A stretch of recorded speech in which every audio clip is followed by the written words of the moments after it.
Okay, awesome. Welcome to the live stream, everyone. Practical Engineer Joe, good to see you. MJ, good to see you as well. So do you have two different accounts? Because I see an MJ account and then I see a Marie Jackson account. Awesome. Okay, well, I guess I'll just start off here. Looks like we have, I don't know why it's in here, but good to see everyone. Hey, camper. Maybe I'll just start off with an update. So my UPEZ 600, this one here. Check this out, guys. Check this out. So I'll turn it on. So it's pretty low, but look at this. So turn on the DC output.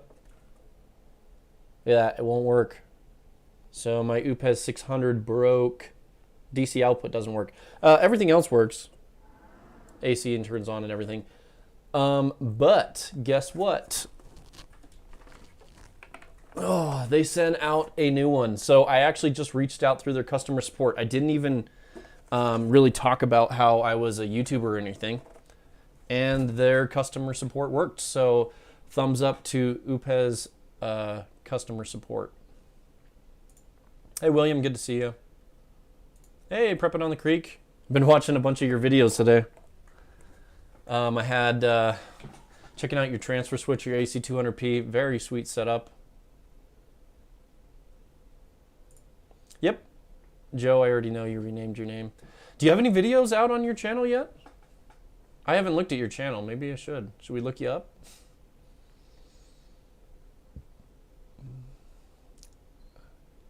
Any possibility FOD in one of the DC ports that's shorting it? Maybe clarify FOD. Oh. Let me look here. I don't see anything shorting here, so it could be on the back of it. I'll have to see. Hey, it's Court. Good to see you, Court.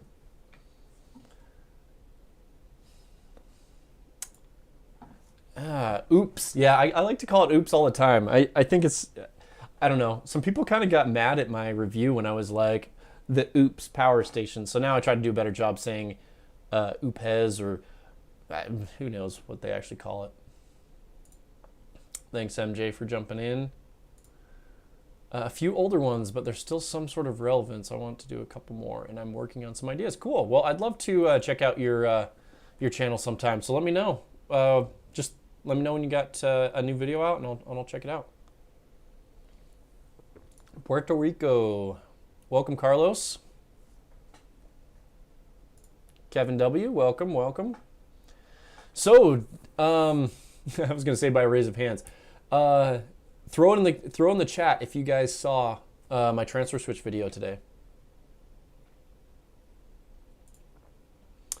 Hey, William. Did they require me to return it? They didn't mention anything about it. I'm guessing that they know what the problem is, and it's probably just a paperweight to them. So what I'm thinking is I want to just give it away to a viewer. So if anybody wants a UPEZ 600 that the DC output doesn't work, maybe we should just give it away. If someone pays shipping, I'm not going to pay shipping on it.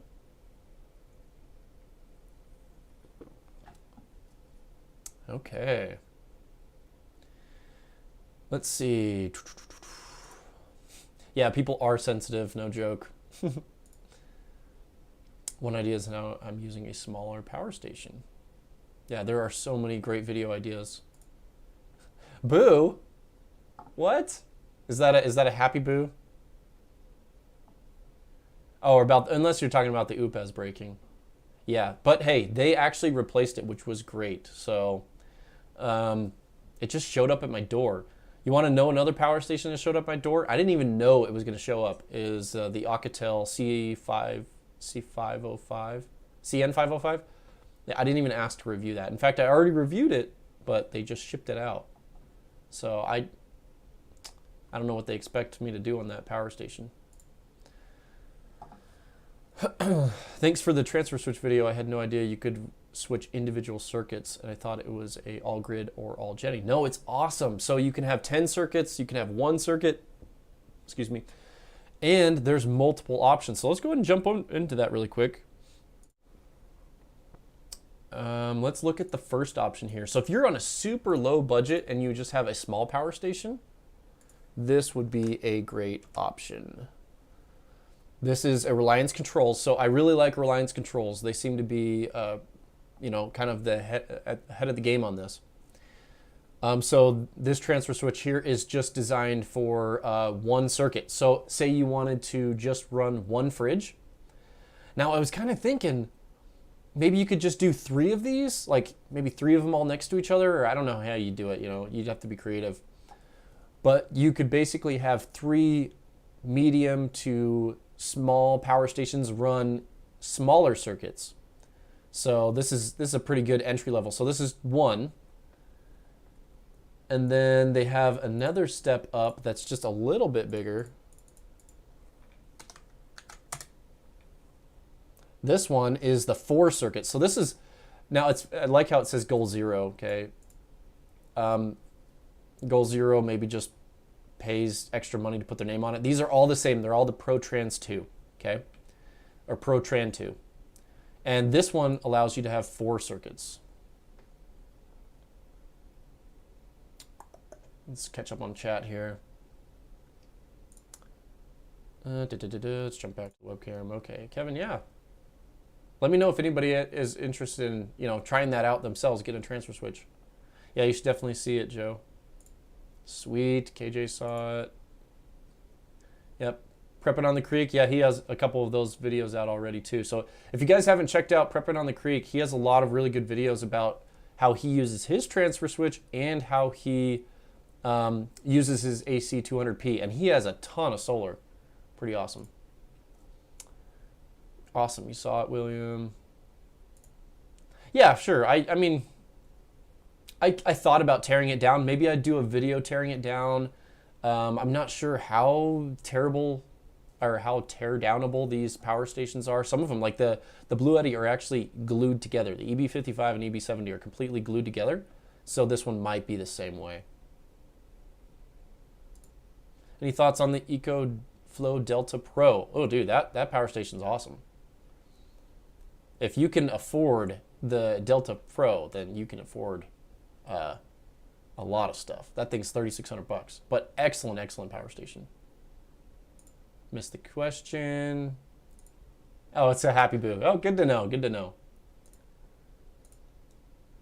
Could I add one to myself to rental? You could talk to your landlord. Some places might require a permit. I'm not sure. My city, I don't think, requires one. I didn't see anything on their website about it.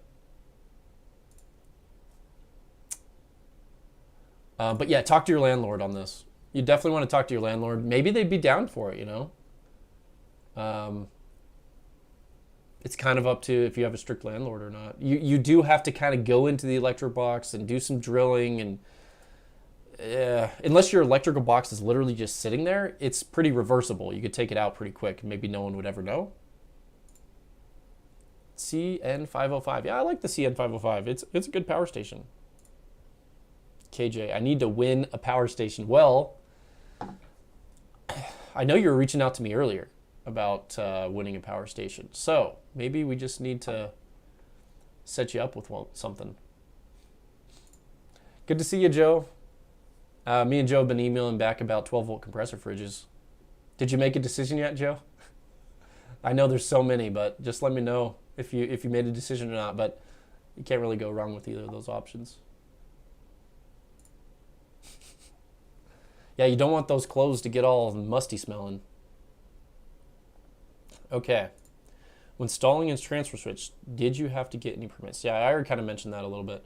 I didn't have to in mine, my city. I mean, maybe your city would be more strict. Go Green Bay, go Pack, go. Wow, Dan, thank you so much. That is awesome. That is a huge donation. Cheers, man. That is Thank you so much. Now, I know I've been emailing Dan quite a bit back and forth, so maybe that's why he's sending that out. But way to start off the Super Chats, guys. Thank you so much. That is awesome. Okay, we're going to jump back here. I missed one chat here. Okay, so I mentioned the permitting. It kind of depends on your area, I think. You can look under your city website and see if they mention anything about it. Now, the thing about a transfer switch is you're not making any like major changes, so I'm not sure if it would require a permit. It's kind of just a simple little, you still have circuit breakers in place, you're just kind of installing more circuit breakers. So tight, I'm gonna get one. I wanna be able to run most of my house on grid, but maybe just run my office on the AC200 pre. Hey, that is exactly what I do. This office here, and the room behind me is on one circuit, so I can actually run these, you know, off solar. Now, it's been rainy for 2 days straight, so I haven't had a chance to really run much. It's kind of been, I get the transfer switch installed and then I can't really run much because my batteries die pretty quick on the big load. Totally agree. What the parasites don't know won't hurt them. Yep. Stinking people, man. These cities want their money. There's like I think it's $115 to apply for a permit in my town, so kind of annoying. Hey, thanks for stopping by, Steve. Great to see you. Have an enjoyable time on the river. That sounds great. Fishing, I hope. Maybe a restaurant on the beach or a night on the boat. That sounds awesome. Good to see you.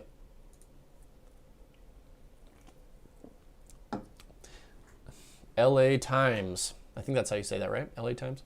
Yeah, they're not that hard to install, guys. They're pretty easy. Okay, let's see here.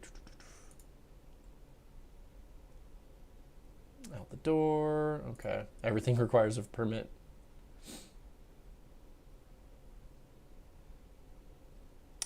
Yeah, I've thought about moving out to a rural area too, but I still have a full day job and I have to commute all the time, so I'm not going to commute over an hour, you know. And I'm kind of in a city central area with a lot of suburbs, so you have to go out like an hour and a half to get into anything rural, so it's pretty annoying. Okay, thanks for the feedback, suggestions on transfer switch and the rental. Yeah, hopefully that you find that helpful. Danny, got the EB55, plugged in my 180 watt gaming laptop. Too long, I kept getting a short message on the LCD screen. Any idea what it could be? Worked fine with USB stuff. So it's a laptop. Interesting. So now I have gotten a short sometimes on the EB55 or EB70 because it pulls a lot of starting current. I can't think of, 180 watts should not be doing that. Usually you get a short message if you're pulling up, a surge current over 800 watts or something. So I would, excuse me, I would definitely reach out to Blue Eddy support. If you got it on Amazon, you could always return it. If you bought it through Blue Eddy, you can reach out to them. They do really good through email. Just document it, take some pictures, show what's happening, and then let them know, and they'll probably replace it. He hasn't made a decision yet for the fridge. Did anybody here see the JP50 Fridge Pro review on Monday or Tuesday, I think? Very impressed with that fridge. It was awesome.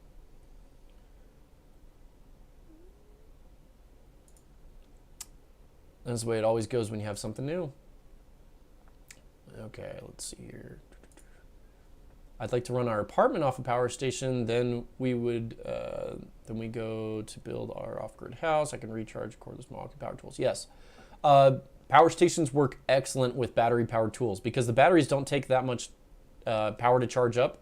So a medium-sized power station, you get quite a bit of work out of power tools that are battery-powered. Now, if you go to the larger tools, like a full-on sliding compound miter saw, which you probably use that in a build, air compressor, things like that, they're going to require a lot more. You're going to need at least a 2,000 watt power station to run that stuff. So Joe, I think he said he was running it off the AC inverter. So not really a DC load. It was off the AC inverter. Now, if it was plugged into the DC output somehow, most laptops come with an AC adapter or USB-C. So I'm not sure if that's the case if he's trying to run it off the 12-volt output. Thinking of getting the UPEZ 1200. The UPEZ, there were a couple things about it that were a little less than perfect. It charged really, really slow, and the capacity was not perfect on it.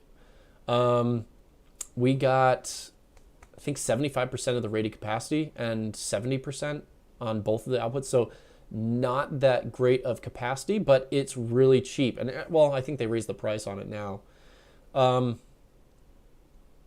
There's not that many 1,000-watt-hour power stations out there. You have the Jackery 1000, you have the UPEZ 1200.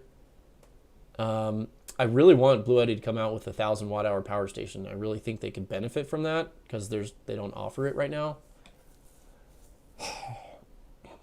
So if you're okay with slow charging, over 6 hours to charge it up, then I would totally, you'll probably be fine with it. Like I said, my UPEZ 600 broke. This one's broken, but they shipped out a replacement. So their support has been really good. Now, like I said earlier, I did not reach out to their, I didn't reach out in a special way saying, hey, I'm a YouTuber, fix this, or I'm going to blow it up or anything. I don't play a jerk card like that.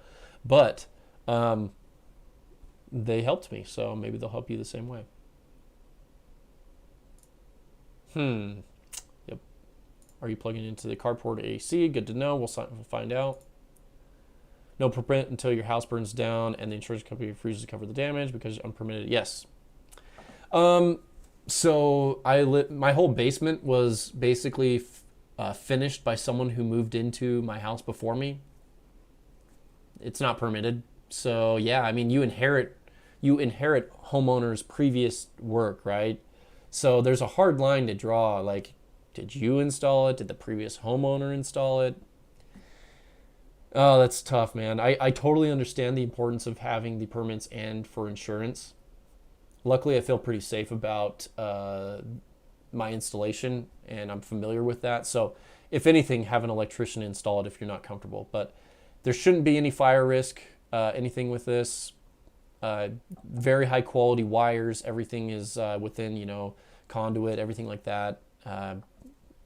I don't see any problems with it. But yes, I could see if something went wrong and someone installed something wrong, you could definitely have some problems with the fire or something like that. Here in St. Louis, should be able to get a few wooded acres in our city. Yeah, nice. I lived in St. Louis for a little bit. I was a little kid, just right outside of St. Louis for about 1.5 years. I remember the arch. Looked nice. Nice Kobe on my short list. Yep, they're great. Battery was full. Okay, yeah, let us know, man. Try the gaming laptop again while the stream's going. Just see what happens. B3 Outdoors, welcome. I accidentally plugged a USB-C into a USB port and got a short message on the EB70, not my proudest moment. Yeah, it'll go in, but yeah, it'll probably short something out for sure. That fridge is great. Man, I guess I'm a little bit behind on my my chats. I better speed this up. I'm not too far behind, but if I need another one, I'll consider it. But I'm kickstarting a 3D printer and the big blue fridge would tap out my budget. Yeah, 3D printers are awesome. Congrats. What brand are you looking at? What are you looking to do with it? That'd be pretty cool. 600 square feet. You could definitely power some stuff off 600 square feet. I mean, if it's that small, you could almost just have a power station in the middle with a few extension cords. I know the extension cord thing's not perfect, but it's possible if you have small space. I mean, if you can, so powering your main things in a power outage, you want to power your fridge. Some people really want internet, lights. I mean, there's not much else other than a furnace and a fridge, right? If you have a gas furnace, you can power it. If you have an electric furnace, good luck. You're not powering that thing at all. It's going to be 240 volts pulling 4,000 watts or something. You know, you're not going to run that off a power station. Okay, so he's running off AC power. I backed the Kickstarter this week for Big Blue Cell Power 500. Cell Power. Did you see Hobotech's video on that? That was really funny. Power. Anyway, for $9.99, it'll be my first power station. If you've looked, wow, I think I got an error here. If you've looked, seen it, do you have any off-the-cuff thoughts? Big inverter sold me. 2,500 watts, yeah, that's awesome. I did watch Hobotech's at least most of Hobotech's video. They offered to send it out to me for a review after the Kickstarter was done. I don't know why they didn't want it for the Kickstarter. But yeah, it should be an excellent product. I like Big Blue products. I like the fact that it's lithium iron phosphate. I don't know how I felt about the GPS being in it. Not probably a big issue. Good price though. And yeah, that's a beast. That's great. The price of $9.99 is a real Kickstarter price. So you're getting a good deal on that. Now there might be some risks, right? There might be some problems with it, or they might take a while. So just know there are risks with the Kickstarter. Hopefully it's not an AC 1000 and not an EB hopefully it's an AC 1000 and not an EB 100. I'm trying to think here. Yeah. I mean, I like the portability of the EB series. But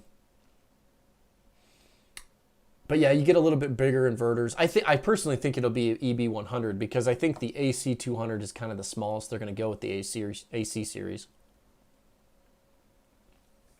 Because you got to think about it. AC means it's meant to power big AC things like appliances. I mean, you can't really power everything with a 1,000 watt inverter. In fact, you can't power much. That's why I don't think many companies make a 1,000 watt hour or 1,000 watt power station. Is because what are you going to run in your house? You basically run a fridge, and you can't do anything cooking wise unless it's on low. So, interesting thoughts. The old 120 is okay, but the new design EB, yeah, okay. You don't like them? I like them. I mean, the screen could be improved. That's why I'm excited for the Bluity EB3A. The advanced version of the EB series. I think they're being really cool. You guys remember what that was? Let me see if there's let me look this up really quick. EB3A. See if they have anything about it. Let's swap over to the screen here. Okay, remember it was CES, this guy right here. So they updated the screen with a lot of stuff, and they have the AC 500. Up to 10,000 watts. I'm guessing that's with two of them in parallel. So 5,000 watt inverter would be my guess. Wow, 5,000 watts. So here it is. So the screen is different than this. When they showed the demo, it's definitely different than this. But the big changes for the new EB series is they don't have a charging brick. It's all built in, so it charges really quick. And I think the 100 watt port is bidirectional. That would be awesome. So yeah, we'll see.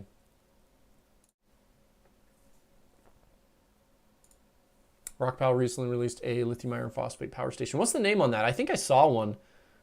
Yeah.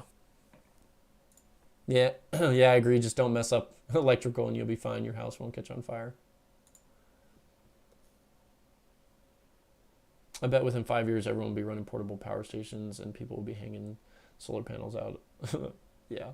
You know, so there's an interesting point about power stations and wall power. And sometimes I get people that mention this. So you got to remember, wall power is extremely, extremely inexpensive. At least unless you live in California.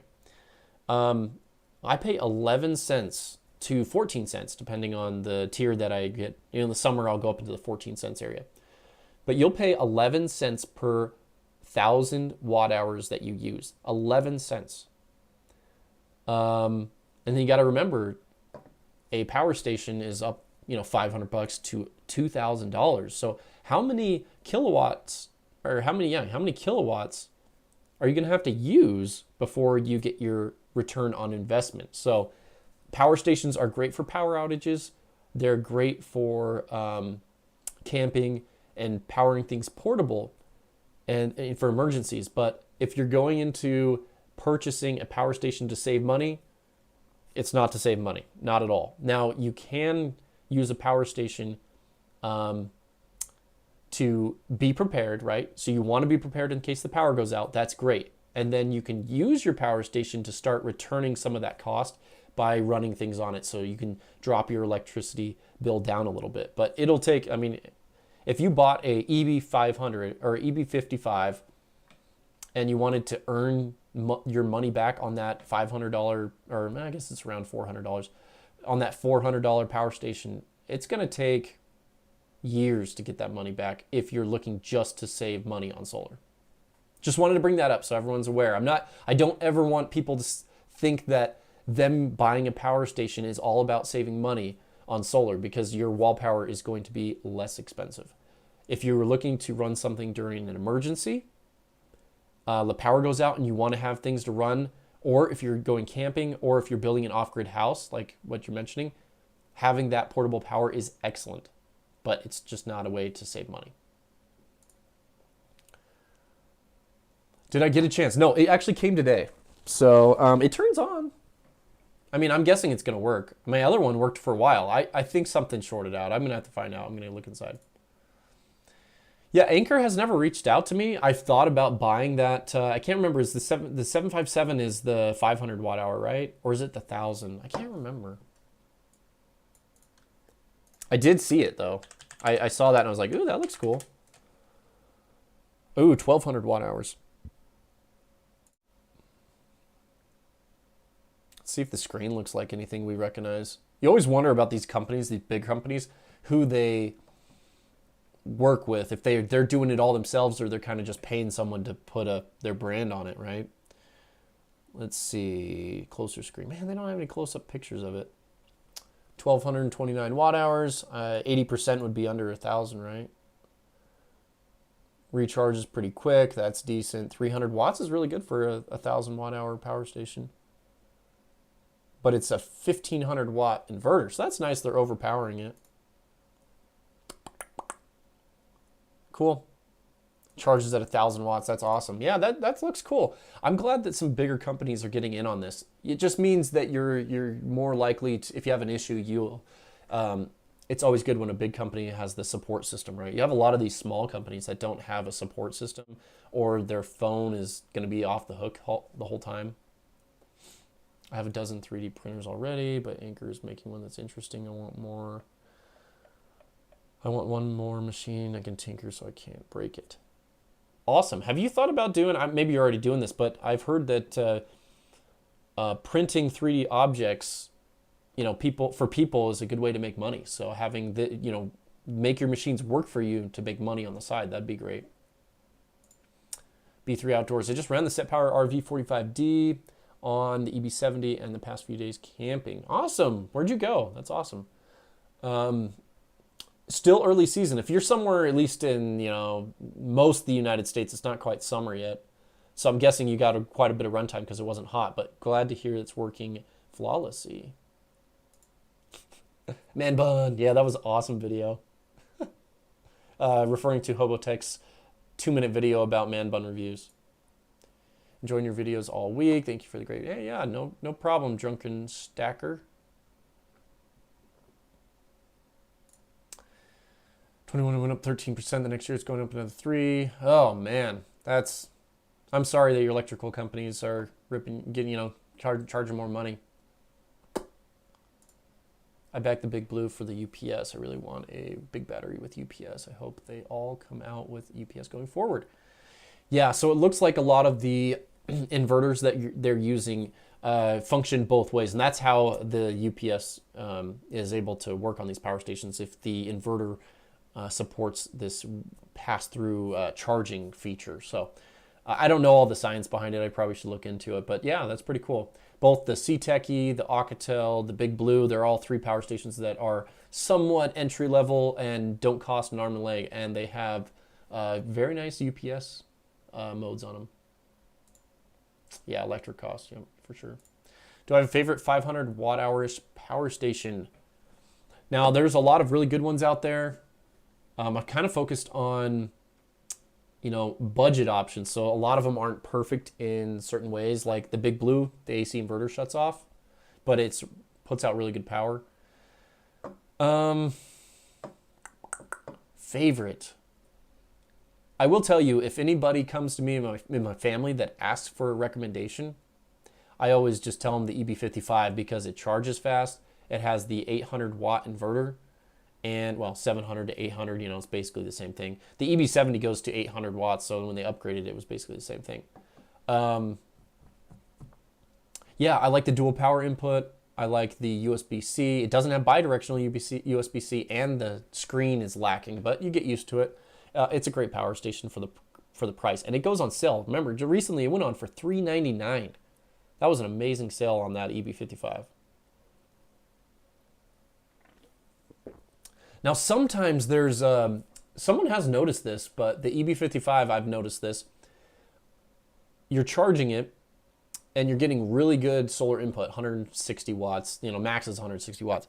Clouds come in, and it drops the charging input. And then when the clouds go away, it stays at 119 watts. Has anybody seen that?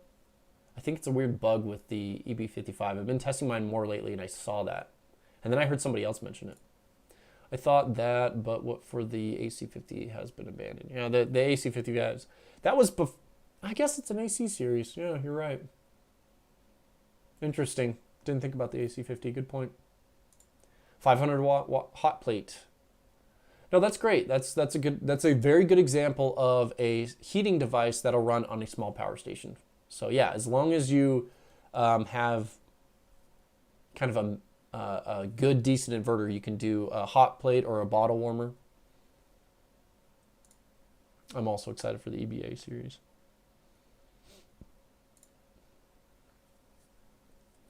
Rich picked up EB55 and AC200P after watching reviews. The main thing I like is both the dual charging capability, that's true, and the AC200P DC charge enhancer works great for it. Yes, you can get, it's 14 or is it 1200 watts? It's 1200 watts. Yeah, you can get 1200 watts.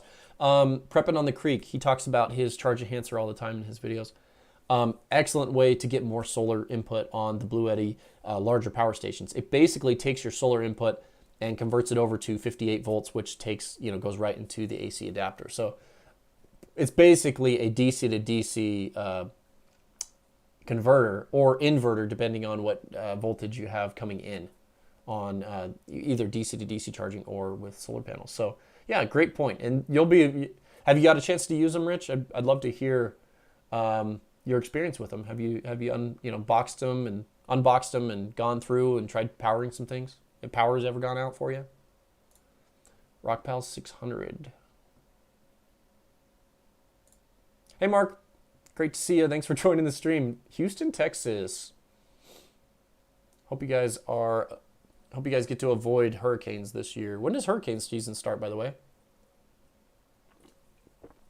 I have family that lives in Texas. They're right on, they're kind of near the, they're in the Woodlands area. So they're not too far from you, but they've had a couple close calls with hurricanes lately. So great way to make sure you have backup power. And the deep freeze that you guys went through. Sheesh, you guys have been going through a lot. You can cook with just about any power station that has a cigarette light port and a 12-volt rice cooker on Amazon that has a cack face on it. Nice. Uses 20% of my GoLabs to cook rice. Okay, not bad. I wonder if is it just really small? That's cool to have a 12-volt rice cooker. Let me see if I can pull that up. 12-volt rice cooker. Let's see. Oh yeah, there's a cat face. Let me bring it over. Okay, this one here. There's a couple cat face. Oh, that's a different cat face. You'll have to clarify which one it is. The $41, there's quite a few. $41 or $36 one. Let us know.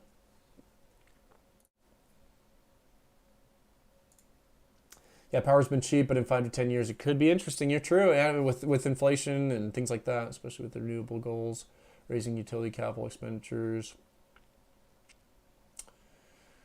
Yeah, I think everyone's been seeing quite an increase this year just with the cost of energy going up.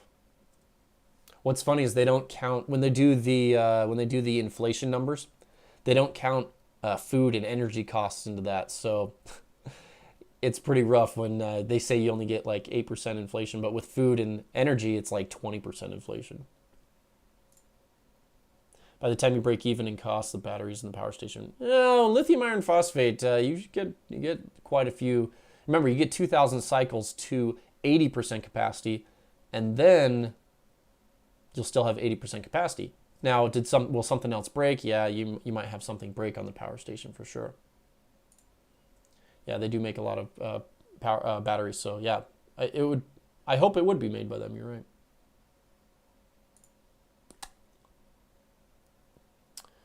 Yeah, I have an idea. Let me just bring this up, I guess. So maybe somebody will have an idea for this.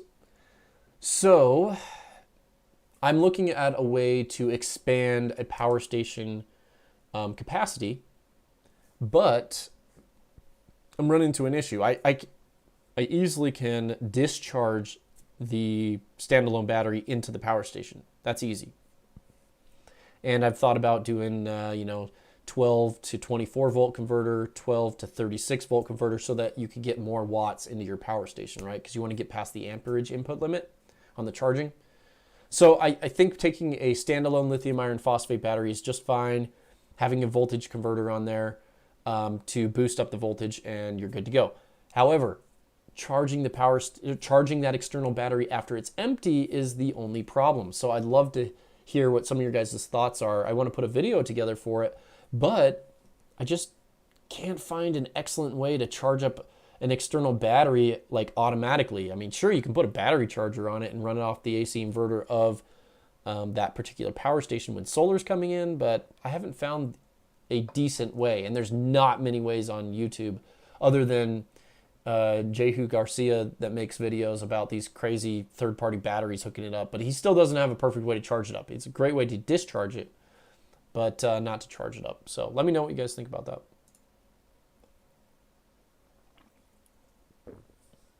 Yeah, that's great. Yeah, it does stop charging your phone. Also, I think your phone will stop the charging when it needs to as well. I noticed a new company called Zendur Power Station. Everyone is coming out. Yeah.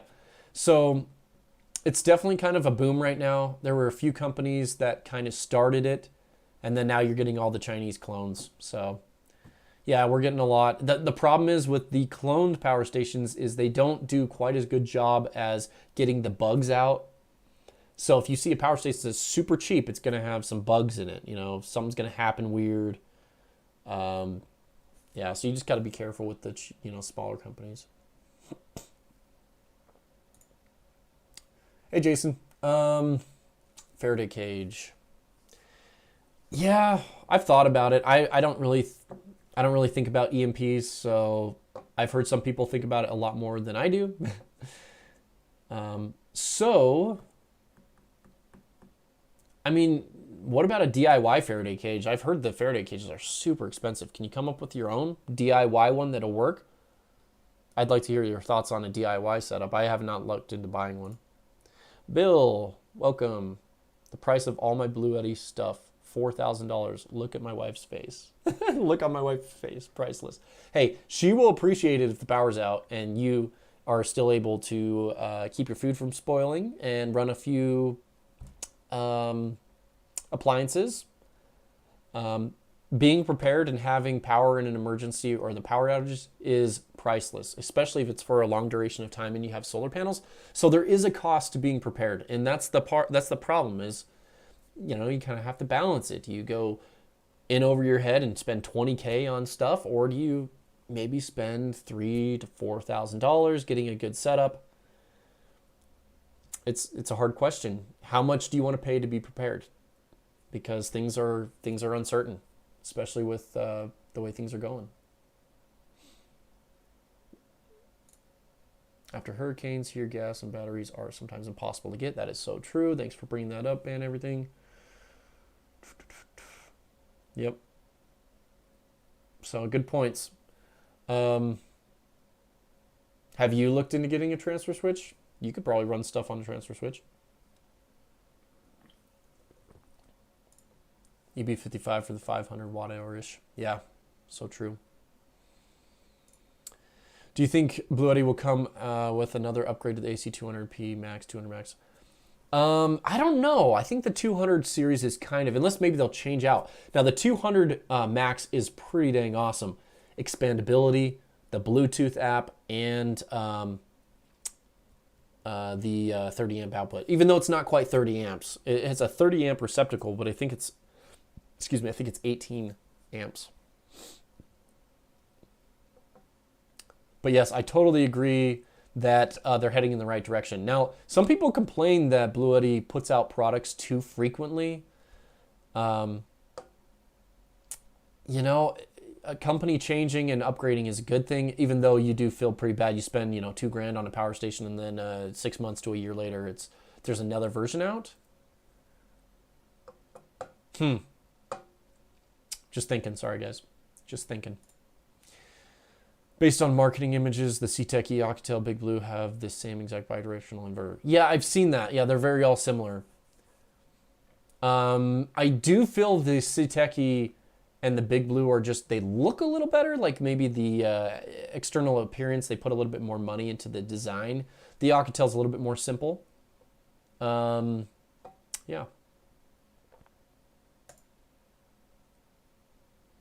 I have not seen an AC200 Pro. I wouldn't doubt they've announced it. I mean, they would have announced it for CES. So yeah, there's the benefit to jumping up to the AC200 Max is you get the expandable batteries, which is pretty cool. June. I missed this. Maybe go back to your previous comment. June is the start of hurricane season. Okay. Thank you for clarifying. How do you feel prepared for it? I'm curious if you're anybody that lives in a hurricane area, let me know what your guys' thoughts are. How do you become prepared for a hurricane? Let me know. I'm kind of curious what you guys do. Went to Fall Creek Falls. Fall Creek Falls, that's kind of a interesting, well, you know, waterfall.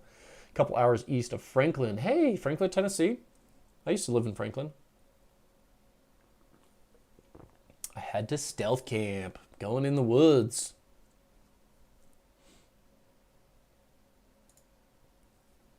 Cooks 1 cup of dry rice, plus a lot of other things. Great. It's the green one. Okay, so I'll go back to that. The green one, 36 bucks. 1 liter travel rice cooker small, 12 volt. Hey, that's pretty cool. Thanks. Thanks for talking about that. It's always good. So if you guys are interested, you can look this up. All I did was search 12 volt rice cooker, and then he mentioned it's the green one. Thank you.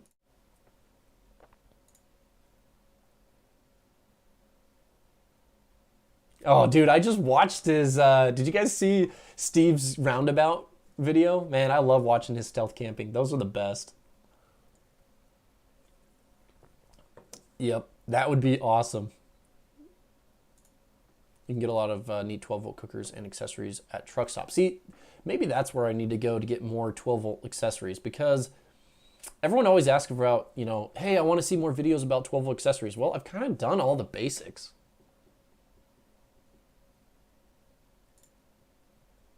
Yeah, I heard they were shipping our gas off to Europe. I'll avoid politics in the stream. Hey, David, good to see you. Good evening. I have an EB55, still working on a 1990 true high-end top G2 Chinook. So, okay, so that is your camper. Yeah. I'm going to try out the 12 to 24 volt 10 amp charge system for it. Yeah, so you're the boost converter in Southern Oregon coast. Cool. Yeah, to charge it up faster off 12 volt is great to use that converter. Just make sure it's in a, you know, you don't want to just put it in a really tight space, because it does use It needs airflow to keep it cool. It doesn't get super hot. 100 watts. Okay, that's not bad. Cool. Yeah, Mike's asking if Satite got the refurbished AC200P. He did get a refurbished one. Let's see. I think I'm trying to think of the best way to charge. Yeah, there's no way. There's just no way. Yep. I'll think of something. It might not be the most convenient, but hey, if you're getting cheap external batteries just to run longer, you can't expect a viable solution that's super easy to use. If you want a super reliable, easy solution, you go out and buy Blue Eddy's expansion battery packs. Okay, so if you check out Practical Engineer Joe Trott, he has DIY Faraday cages on his channel. So check that out if you're interested in protecting against an EMP. Thanks, Joe. Okay, just trying to figure out how to actually use it daily. Jason's transfer switch gave me a way to use it. Cool. Glad it was helpful. Oh yeah, I remember you and Ive were talking about that. Something about the UI saying it's not a 200p, so it could potentially have the lithium ion batteries and not lithium iron phosphate in it. But hey, they're working with you. That's good.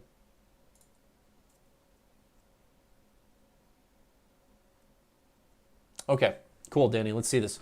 Okay, gaming laptop plugged in with no short, LCD message. It's pulling 20 watts. If I do nothing, but it goes up to 30 to 40 watts playing your live stream, laptop's fully charged. Okay, yeah, that's completely normal. A laptop sitting at idle is going to pull basically 20 watts. You get up in game, like if it's gaming laptop, it's going to get up near 150 watts if it's a decent gaming laptop, with a video card and all that stuff. So, yeah, that looks good. Glad to hear it's working. I don't know. Sometimes I get a short message. Like, sometimes it just happens. You just turn it off, turn it back on. My wife isn't thrilled that I bought 4 compressor coolers, but she's generally on board with being prepared. Yeah. If you had enough power station capacity, you could just power a full-size fridge just fine if the power goes out. But hey, I love the mini. And you mentioned last time that you use the 12-volt compressor fridges for keeping your beans good. I think it was beans. Beans. Oh my gosh. I thought it reminded me of a really funny YouTube video.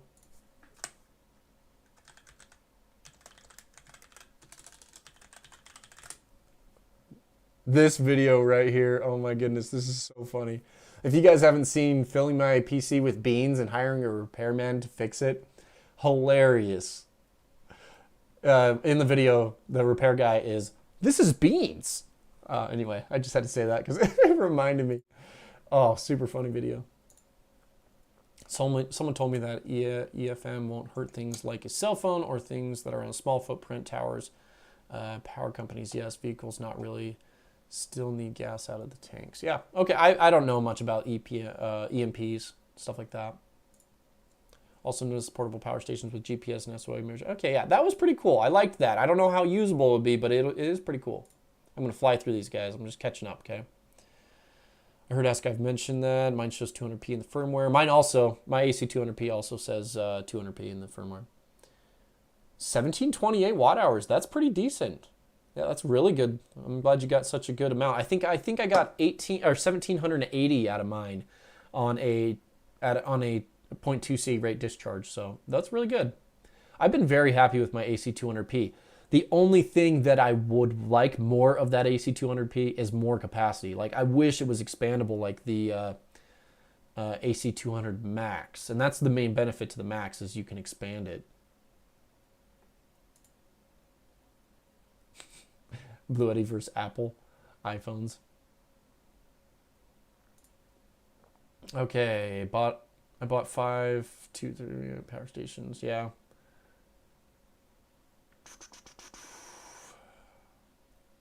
Yeah, you find really good deals on them. I think you mentioned you had over 10 kilowatts of energy now, right? Yeah, I agree. The 1,000-watt units are more for portable use for sure. Hey, Joe, I didn't know you lived in Tennessee. That's awesome. So I spent, it was like 3 years, 3 or 4 years. We moved twice. My dad was in sales, so I moved all over the country. So California, Nevada, Tennessee, Missouri. I've lived in all those places. I really love Tennessee. It was awesome. Validity releasing too many things. They should have released the Max instead of the AC200P. Well, you got to remember the AC200P was before lithium iron phosphate, so they kind of just upgraded the 200P. But I do disagree. I feel like the battery chemistry alone is I mean, that's a lot of life cycles. I mean, it was one of the first lithium iron phosphate power stations out there. The Blue Yeti AC200P is old. I mean, not as old as the EB120 and EB150, the other versions, but it kind of changed the direction of a lot of these power stations, which is great. So they do release a lot, but they're always on the forefront. EcoFlow is also kind of putting out some really good stuff too, at least the Delta Pro Max. No, sorry, that's like getting all confused. The Delta Pro, lithium iron phosphate. The EB70S, finishing out your comment here, I don't think it was an upgrade. I think they just fixed problems with the first one. I mean, like I said, my EB70 does 800 watts just fine. I think the inverter is an 800 watt inverter, and they were just being kind of conservative on the rating, but they did fix the lights and the screen timeout issues, things like that. So, yeah. My Starlink internet uses 40 watts at 24 hours. What size power station? Okay, so you just do the math there. So 40 times 24. Do I even have my... I don't even know where my cell phone is, dang it. That's funny. Where'd I set it down? Interesting. Well, hope no one needs me. So let's do the math really quick.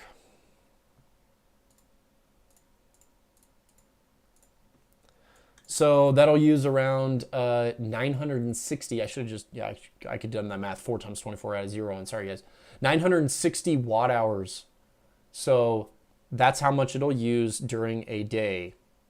Or 24 hours. So 960 watt hours. If you had a good, decent solar, you could get a lot of that during the day. But at night, let's say maybe you have to go 12 hours. So you'd have to go 12 hours. So you need at least 400 watt hours to get you through the night. But I never like going down to 0%. So I would just...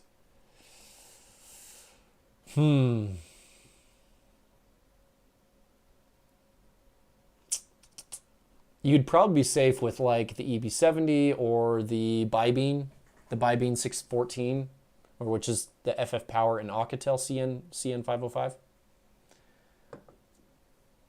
Yeah. 40 watts is kind of a lot, but I guess you're getting rural internet. That's nice. Or, satellite internet wherever you go. My router pulls 16 watts or something. Carry a portable wind generator in a hurricane. Yes, man. That would be very interesting if someone could see. I know the voltage would spike, right? Because the higher the RPMs, the more voltage. Yeah, I haven't watched that video, but looking forward to it.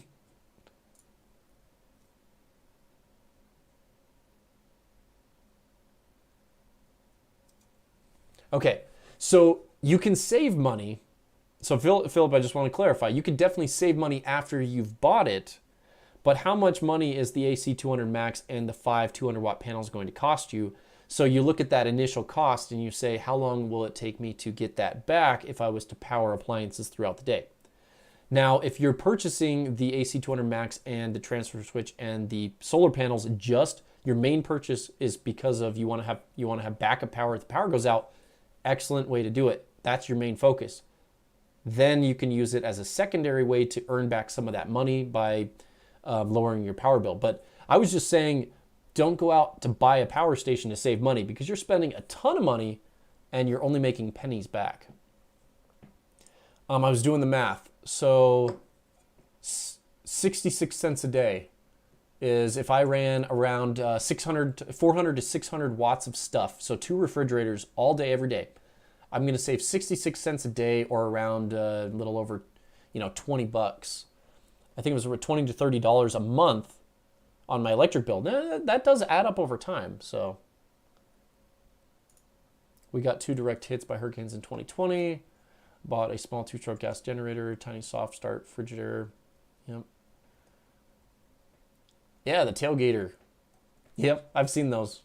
I mean, they work fine. They put out a sinusoidal wave, or a pure sine wave, because it's a circular motion. So let's fly through these. Okay. Yeah. I watched the review on the Hysolus unit. Lithium Solar had one out, right? Did you watch Lithium Solar's video on that? Yep. So I thought it was pretty cool. Didn't have a very informative screen, but it seemed more like a rugged, large power station versus a kind of a consumer-friendly one. So yeah, definitely good there. Put 4 bags of rice, flour, other things that might have bugs. Oh yeah, I remember you telling me you're freezing that stuff so it kills all the bugs. Excellent way to do that, by the way. That's a great idea. So guys, if you want to store something long-term, food storage, you can kill the bugs in it. Like, for instance, flour has larvae in it for, can't remember. I'm not going to say maggots. I don't think it's maggots. No, it was just right on the edge of my tongue. Weevils. So yeah, you want to freeze your flour so that it kills off those larvae and bugs. So if you leave it in the freezer for a couple days below freezing, it should kill those bugs. And then you can store it long term without getting the bugs in there. I work in the home of the bomb. I don't get reference, sorry. BioLite and Goal Zero have great USB lights and flashlights. Just FYI, so I live pretty close to Goal Zero's headquarters, and I just noticed they're building a whole new building. So I might go knock on their door and see if I could do a tour of their building. Now, their power stations they're made in China, their power stations. In fact, most of these power stations are made in China, but having a large company in the United States that everyone works there, you should get a good support system. So I haven't had an experience with Goal Zero power stations. I know they have a price. Their price is at a premium, but maybe their support is excellent. Just like you pay more for Jackery, you maybe don't get the newest features, but you have a good power station that's reliable, and it has good support setup. So interesting. I might have to see if I can do a tour of theirs. Hey, just speaking about Jackery, when do you think Jackery will upgrade their units? Oh man, I bet they have like thousands and thousands in inventory. So even if they had upgraded units, they probably won't announce it until their stock is super low on their old units. So yeah, I'd love to see a lithium iron phosphate power station with all the upgraded stuff. I will be very excited. When Jackery gets that, I will buy one and review it for sure. When Jackery has a lithium iron phosphate, I'll buy it for the channel. 1200 watt hour power station, pretty portable. Plan to bring it on my next overlanding trip. Almost ran out of juice with my 518 watt hour. Yep, that one's a little small. You know, on the last trip, running fridge and rice cooker. Yeah, it's good to have the larger one for sure. If you have Starlink, just shut it off when not in use. Maybe shut off at midnight and turn it back on. Good idea, KJ. That's an excellent recommendation. He might have some security system or something that requires internet all the time. But yes, using it only when you need it is a great recommendation. I also use lots of Ryobi 18 volt products as well. Fans, light. Yeah, I love the Ryobi 18 volt series. I personally have more of my power tools in the 40 volt series, like my yard stuff. I love the Ryobi 40 volt series. I probably need to get more of the 18 volt tools, but pretty cool.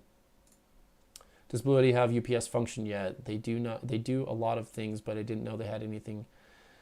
Did anything first other than the LFP? EcoFlow did bonding to power station first, right? So Blue Eddy offers UPS on the AC200. Sorry, the AC300 is a UPS power station. In fact, it offers 6 different versions of UPS functionality, and you can set up the parameters, crazy parameters. I personally use the PV priority, so it will actually use solar as a UPS functionality. So it puts in solar and goes straight out to the outputs, which is absolutely awesome. So I definitely been very happy with the UPS functionality on the AC300. Now the 200p and the 200 Max I don't think have UPS functionality. The 200 Max is kind of in between because it has the expandability and it has the Bluetooth app, but it doesn't have UPS functionality. Yeah, Ryobi makes some great tools. 1800 watt unit. I got an email this today. I got an email, no, not today, this week. I got an email this week about the 1800. They asked if I wanted to review it.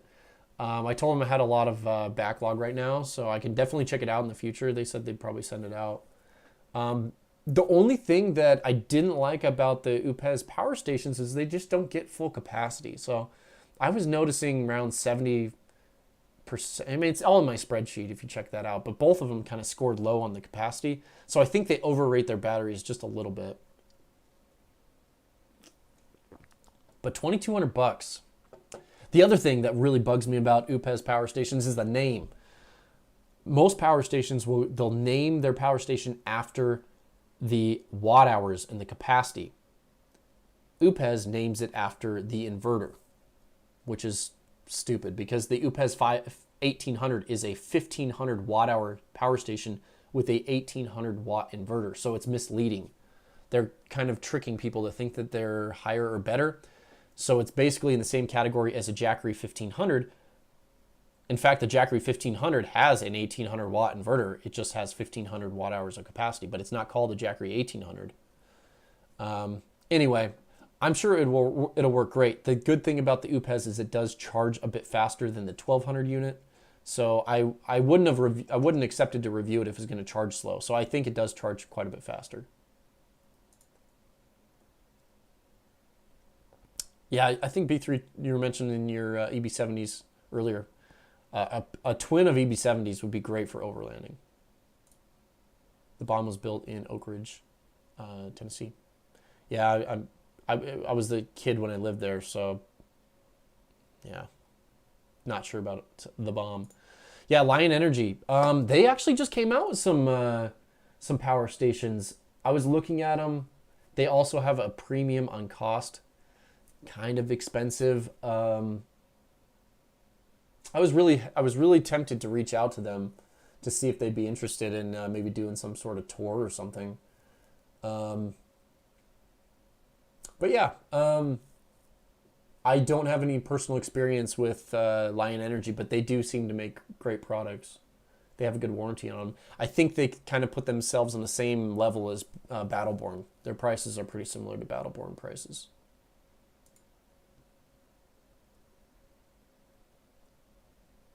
Yep. So if you're running it for backup power, that's perfect, Philip. That's an awesome solution to have backup power and make sure you have a way to run stuff if the power goes out. But yeah, just don't focus on trying to save money. You can recoup some of the cost over time, but I wouldn't say you're saving money on it. Thanks, David. Good to see you on the stream as well. And yeah, if you got to head out, good to see you. We'll see you around.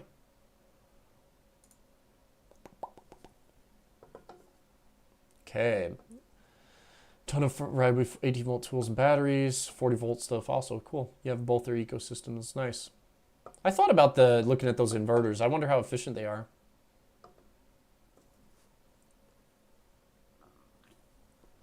Still pretty cool that they have those inverters built in the power stations or their battery systems. I like that. I use 12 volt for fans and pedal 12 volt fan. Pedal, is that a brand? Or like literally pedaling something? Any updates on those bifold solar panel reviews, Jason? Oh man, guys, I have so much stuff I'm trying to make videos on. So I'm sorry if some of the cooler little items fall between the cracks. So the ATEM solar, I have that panel I need to review. I also have a 9BB solar panel I need to review. And I also bought I bought the ATEM solar 100 watt panel and also a Swarny. Swari 100-watt ETFE panel, both bifolds. Yeah, maybe if more people watched them, I'd be more inclined. I feel like people don't watch my solar panel reviews. Hey Joe, good to see you. Thanks for stopping by. So yeah, I'll get those out, Zigzag. I'll get them out. Maybe I'll do them both in the same video, because I just bought them with my own money. So that's also kind of why I don't have a timetable that I have to get it out. There's no deadline, because usually like a review, it has a deadline, so I have to get the video out and blah blah blah. Like for example, I'm working on this the EcoFlow Delta Max here behind me.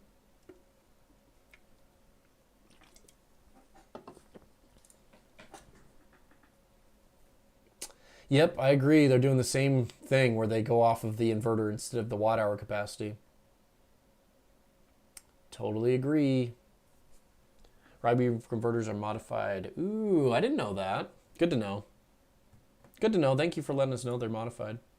So he was basically explaining they're not a pure sine wave. They have a modified sine wave.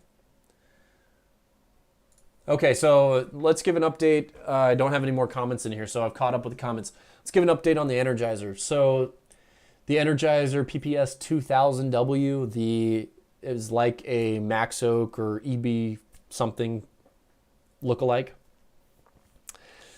Oh man, I had that video ready to go this week. I've had that video ready to go for 2 weeks. And they actually kept delaying the review. They're like, don't launch the video, don't launch the video, don't launch the video. Well, guess what? They let me know that they canceled the whole crowdfunding.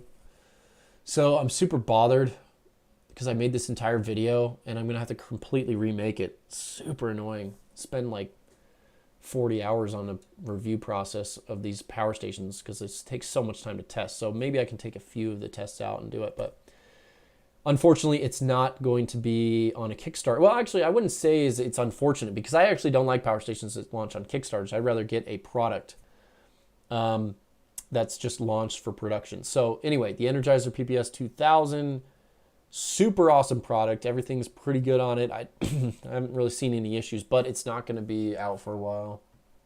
So just wanted to give you guys that update. I know some of you were asking about, hey, where's the review on that Energizer power station? Well, they canceled the Kickstarter on it.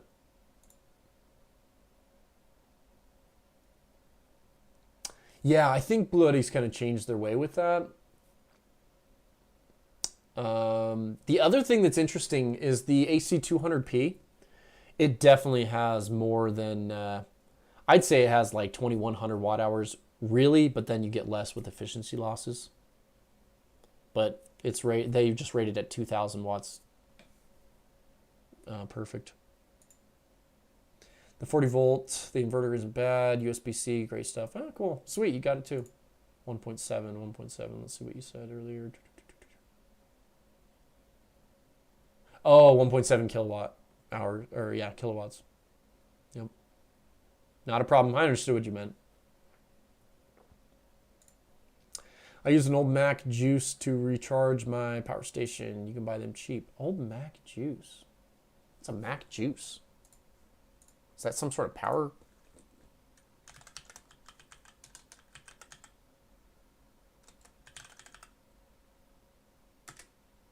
Apple juice, maybe?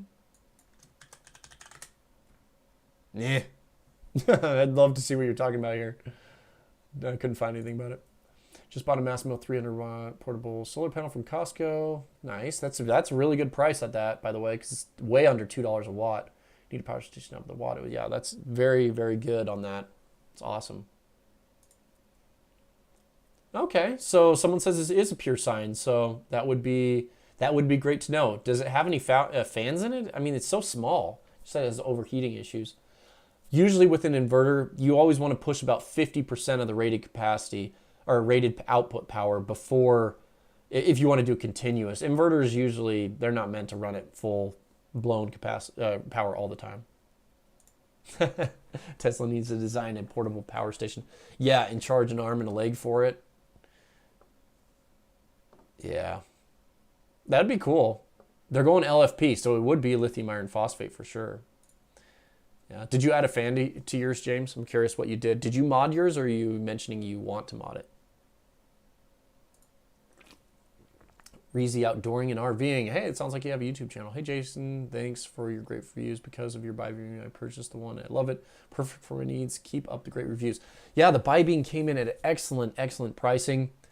Yeah, it just works well. It's a great power station. 614 watt hours for the price is really, really good.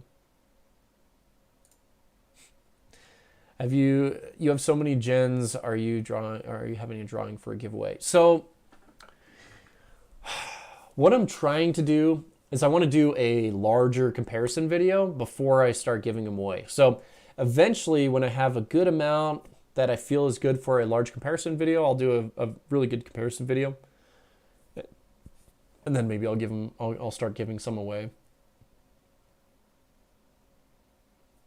It's hard. They're my babies. It's hard to part ways with them. And plus, it's always great to have them around because I get questions on them constantly.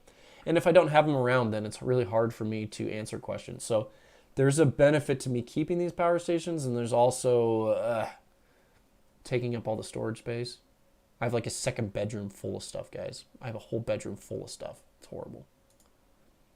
Dick Block, big fan of your show. Thanks, man. I appreciate it. I'm just doing this to help people, and it's fun. And I love being in the community with you guys. That's why I love doing these live streams, because I love answering you guys' questions and putting stuff. You know, I'd love if YouTube made like just this integrated community where you could have multiple live streams going at the same time. Is it best to stick with the Blue Yeti solar panel for the EB55? No, it's actually not best. I have a couple videos. I don't know if you've seen them. I have a budget solar panel video where I did a Balder 120, a Rock Pals, and there was another one. Anyway, I have a couple budget solar panels. Look at my solar panel playlist, and you'll see the budget solar panel there. Another great panel that I recommend for a cheap panel is the Elecanta 120. You can't go wrong with the Elecanta 120, the Balder 120, the Togo 120. They're all basically the same. And they will put out good power. Yeah, prepping on the creek, I totally agree. I wish these guys would oversize their batteries to account for power losses. You know, it's kind of hard if one company starts the trend. Their power station looks better on paper if their watt hours are higher. So it's frustrating when these companies don't put in losses on their power stations. They don't plan for losses ahead of time. So, yeah. A Dremel. Okay, cool. That's awesome. Like a PC fan, then a 4-inch 12-volt PC fan. That's great. Really? I have not seen the Ryobi solar panels. That's cool. And it overheats anyway, even with the small load. Interesting. Okay, so there's not even a fan on it. Good to know. Good to know. Okay, let's take a look here. How are things looking here on that? Overheats. Okay, cool. Chat's updated. Let's jump in here. Okay, question for you guys. Superstrut Unistrut mounting solar panels on my shed roof. Kind of curious what your thoughts are. Have you guys ever dealt with that? Has anybody done solar panel mounts to their roof? Prepping on the Creek, what did you decide to do to mount your solar panels? Do you have I don't think yours are mounted on your roof, are they? I remember seeing some on the side of your house on one of your videos. How did you mount your solar panels? I need to mount those 900 watts of solar on my shed roof. So throw out your ideas. How would you do it?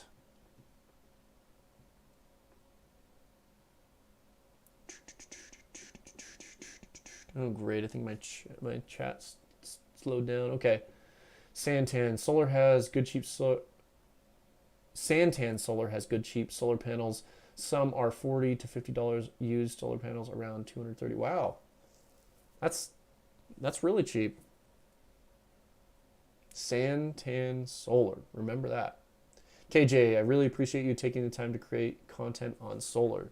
Yeah, you're welcome. I am all about just trying to make it easy for everyone. I don't know everything. I'm not going to claim to know everything about solar. There's so much to learn. But I'm hoping that as a community coming together, we make this just more understandable for people and easier to get into it and to get things working, and mostly just getting the ideas out there, because you know, I only have one brain, and putting my ideas out there helps, but having your ideas put together makes much better videos. So anytime you guys have a video on something you'd love to see, let me know. I'd love to, you know, put something out there. Okay, I'm just reading some of these comments. Let me restart this. I have a comment tool here. Let me restart this really quick, because it's kind of froze. I think it freezes at the hour mark. Let's see if it goes here. Okay. Okay, so going back to the Santan Solar. Thanks, Jeffrey, for the hint. That's awesome. KJ, you're welcome. We talked about that. I bought a few All Powers 200 watt folding panels, 250, not bad for light use. Yeah, the All Powers solar panels, I think they were PET coating, but yeah, for just basic usage, not a problem at all.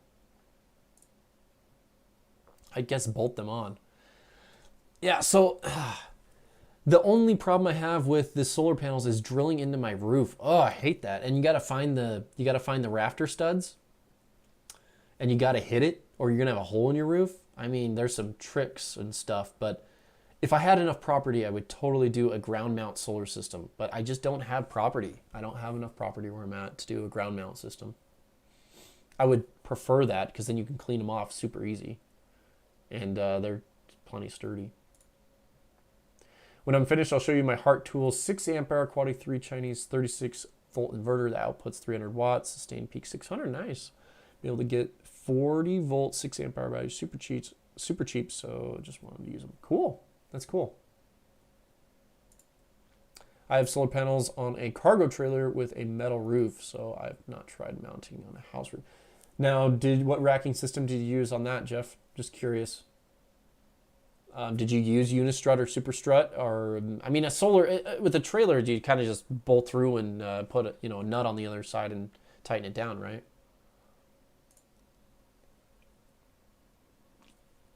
That's an excellent panel, New Power. I've had some viewers that got the New Power 200 watts. That'll be great for your EB70S. You're over paneling it slightly, which is perfectly fine. No issue there. Unistrut are used everywhere, indoors and commercial, as long as you pull into gas station. Look it up, you'll see it. Okay. Yeah, I've seen racking systems that use it. I've never looked at the gas station, though. Okay, so did you use, I'm curious, so did you just use lag bolts, and like, did you put something underneath it, like maybe like a polymer 2x4, and then just lag screw that straight into your roof, and then maybe just flash it out or something? I'm curious, maybe just describe a little bit more. Do you have a video on it? That would be excellent if you showed people that. Siobhan, hey, welcome to the stream. Yeah, Ask Guy Solar, we talk about each other all the time. We still need to do a live stream together. If installing a... Okay. If installing a P... I don't know what that word is. I'm sorry. It voids your roof warranty once installed. Yeah. I'm guessing that meant to be like PV system. Yeah, of course. Yeah. I mean, there's always risks for solar, for sure. Luckily, I built this shed by myself. I kind of constructed it, and I did all the roofing and everything myself. So I'm not too worried about drilling into it. I just want to do it the right way and have it be affordable. And that's why I'm kind of hesitant to put solar on my house, but on the shed, I don't really care. Yeah, totally. Thank you for clarifying. Hobotech used VHB tape on the roof on his van roof. Yeah. Yeah, I don't think it would work with shingles. I think the asphalt would just pull right off. Interesting. That would definitely work on like a smooth aluminum travel trailer. I remember seeing his videos like, these didn't fly off. It's awesome. Use a 100-watt solar panel behind a window, live in an apartment. Hey, how does that work? How many watts do you see? What power station are you using? That would, I thought about doing a video on that. I think you probably lose maybe what, like 25%. So maybe a 100-watt panel, you'd see, you know, because a 100-watt panel puts out around 90 watts. So maybe you'd see around 60 to 70 watts. Let me know. That'd be really cool to know. For mounting on a card trailer, use the aluminum cross mount. Okay, aluminum mounts. Get angle. Okay. Well, that's good. That's a good way to do it. Probably won't work for my shed, but.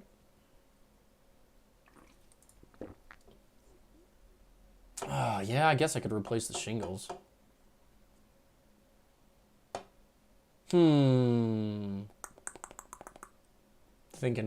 Just thinking. Commercial application to begin with. Yeah, this stuff's heavy duty stuff. Yeah, I'm not too worried about the warranty on the shingles. Personally, I mean, I could re-roof it pretty easily. I'm more interested in the solar power. The Pecron 1500. Oh, the Pecrons, they're lithium iron. They're lithium ion batteries, aren't they? They don't have lithium iron phosphate. I will tell you, anytime I review a power station that doesn't have lithium iron phosphate, I get blown up for it. I have a lot of people that don't like the other chemistries. I've thought, you know, Pecron seems to make good units. I've seen a couple of reviews. I think they make an expandable option. They're priced really well. I just don't know about long-term, you know, how well they'll last over time. I mean, that just takes testing and stuff. I don't know about their support. I don't have any experience. So I'm right down the middle with Pecron. Okay. I don't have a preference either way. This is a great live, Jason. Hey, thanks for joining, MJ. Really appreciate you joining. I love everybody that comments and jumps in. Appreciate it. Prepping on the creek. I'll do a video on it. I use lag bolts with 2x4s, silicone the holes, and then the lag bolt around. Yeah, I saw people use they found the rafter stud, and then they used a small 4x6 piece of aluminum for flashing, put that under the shingle above, and then drilled in with the lag screw, put a 2x4 pressure treated on top, siliconed that, and smacked it on. So I'm thinking I'm going to do that. So I'll do something similar, I think. I just wanted to get some confirmation that other people are doing it. Oh yeah, I totally want to put them. My shed gets probably at least 2 more hours of sun because it's up higher, so in the evening the house shade covers the ground, but it's in the sun until the sun goes down. So it's actually a very good place to get extra power. So, and plus I have them leaning on a fence right now. I don't like having, I've got to mow the lawn, and I'm not a fan of having them just in the yard, at least too many. I'm okay with my portable unit in the yard, but not the other panels. Okay, the rock piles. I only get direct sun in the evening around 24 watts. Really? So it must be a west-facing window then in the evening. Well, you could always double up on multiple windows. Do you have a porch? Maybe you can put them out on a porch. You get a little bit better power, I think. And don't worry about your home roof. Yeah. First off, my home roof does not face south. I've had solar people come and try to sell me a solar roof, and then like 25% of my roof faces south. And I basically tell them that right up. I'm like, I'm not interested in having grid tie solar because my roof isn't set up for really well for solar panels. And I have two major. Sorry, I just. Oh, my wife jumped in. She's like, get him off the lawn. Oh, she doesn't like having the solar panels in the backyard. That's funny. Okay, let's see this one here. Anyway, going back to the... so yeah, try a porch or something like that. Van Life Israel. Hey, good. Thanks for joining. Battery case build coming. I am really close. I'm just waiting on a few final parts. So I just basically have to wire it all up. The inverter was pretty tough to squeeze in there, I'll tell you that. It's very tight squeeze, this whole setup, and I don't know how I'm going to cool it off. It's not going to be up to par like my other battery build. I'll tell you that right now because the inverter. So it's going to work and it's budget, but it's not going to be quite as good.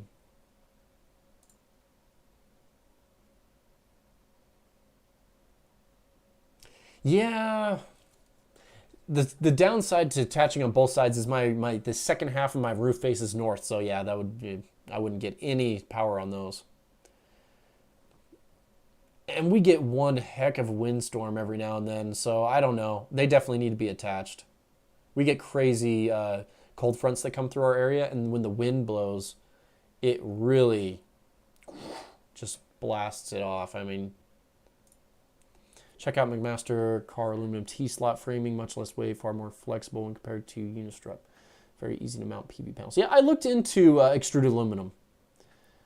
The cost, I mean, I only need 2 pieces. I have 10 feet of solar panels, so I only need 2 pieces. So I don't know if cost is really that much into it. You know, with using spring nuts and flat washers, I think I can mount the solar panels easy to the Unistrut.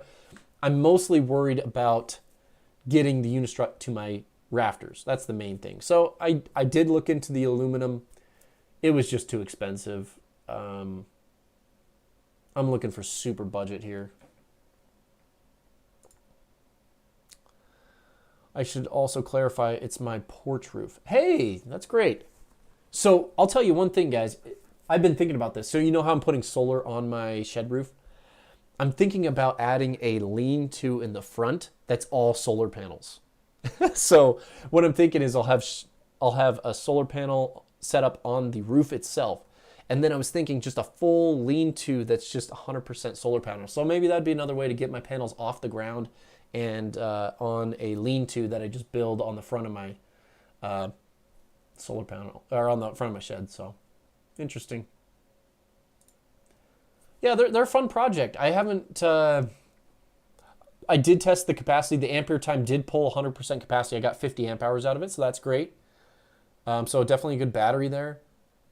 They just take a lot of time, and like I said, I have a lot of different projects I'm working on. So I try to balance everything out. Back to Hurricane. I have lots of yard solar lights that I can charge during the day and bring into the house at night. Hey, that's a good idea with those solar lights. That is an excellent idea to get light. You could also do the similar thing with a power station charging up on a solar panel. But if you already have those around, it's great to use those. They're coming out with some pretty cool ones these days. North side is 30% less power. Just buy a bunch of Santan solar. Use panels, make up for the losses. Yeah, I'd still rather drill into my roof. Yeah, I think this would be a fun project, I think. Not only will I get like, you know, a little bit of I wouldn't call it storage or anything, but I don't know. Just a way to get more solar power without you know, taking up roof space anywhere else. Okay, guys, I want to go for maybe a few more minutes. If anybody has anything else, throw it in the comment section. Any questions, any thoughts you have about using the transfer switch, any ideas that you want me to test. Just think about other videos that I've been doing lately. Let's look here.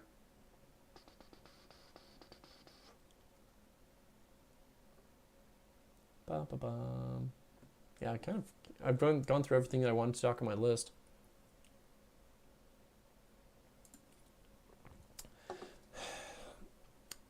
El Mucho Grumpy.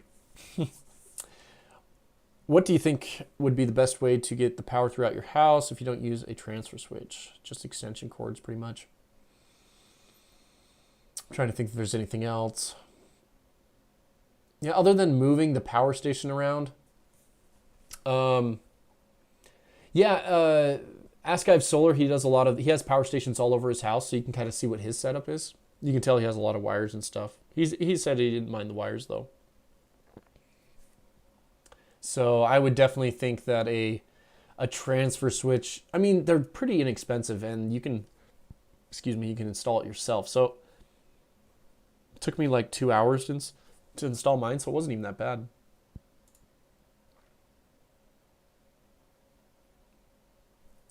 Hey, William, good. Thanks for stopping by. I think you were asking earlier about did you hear the Energizer update? Hopefully you did. I gave an update on the Energizer. Have you watched Chris DIY? My plan is similar to his. First ground array in a suburban setting, only 600 watts. So yeah, that's why I did my small 700 watt portable array. It's great. I get great power out of it. I have not seen his videos. I might have to look that up. Let me write that note down. I'll check them out. I get a lot of recommendations all the time. I just don't have time to watch every single one of these solar videos, but some of them do a really good job. I'll check it out.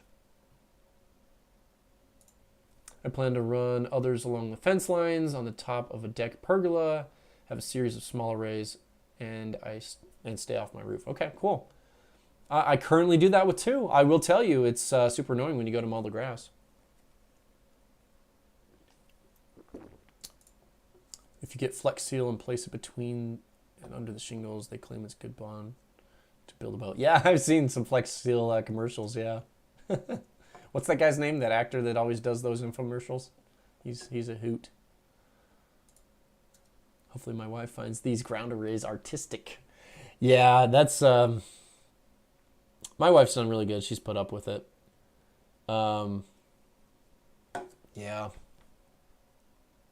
It's work moving around the portable arrays. I don't mind it too much, but I only have to slide it back and forward to get it out of the shade of a tree, so it's not too bad. I wonder what my neighbors think. Oh, why doesn't he just get solar panels on his roof? What is he doing with all these solar panels in his yard? I bet they hear me talking to myself making these videos too. Oh man, Jason's out there talking to himself again. JT, I'm a fairly new subscriber and I'm impressed with your reviews on portable fries and power stations. Portable fries. I'm looking for a power station that can charge around 80 amps at 12 volts. Any suggestions? So you're talking put out, or you mean, are you talking input or output?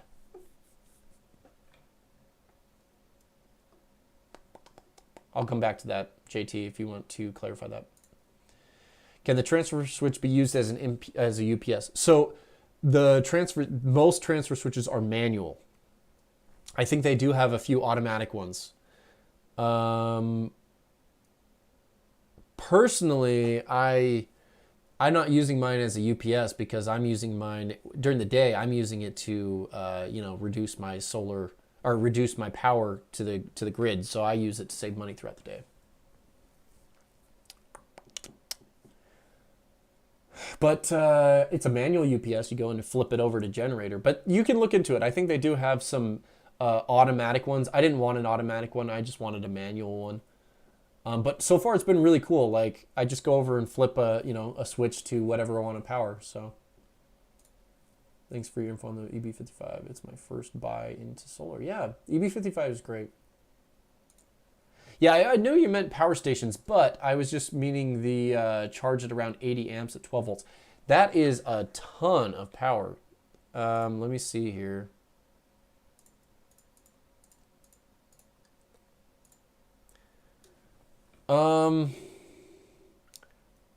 I mean, 80 amps. You're going to have some really big wires there. I'd be kind of looking at if you wanted to charge that fast, I'd look at a DC to DC charge up, DC to DC charger off of, just with the DIY setup. If you use a 100 amp hour battery, you can charge those at 100 amps. So 80 amps would be just fine on that. So I would kind of look for a standalone inverter and standalone battery just hooked together with a DC to DC charger if you're looking to charge it that quick.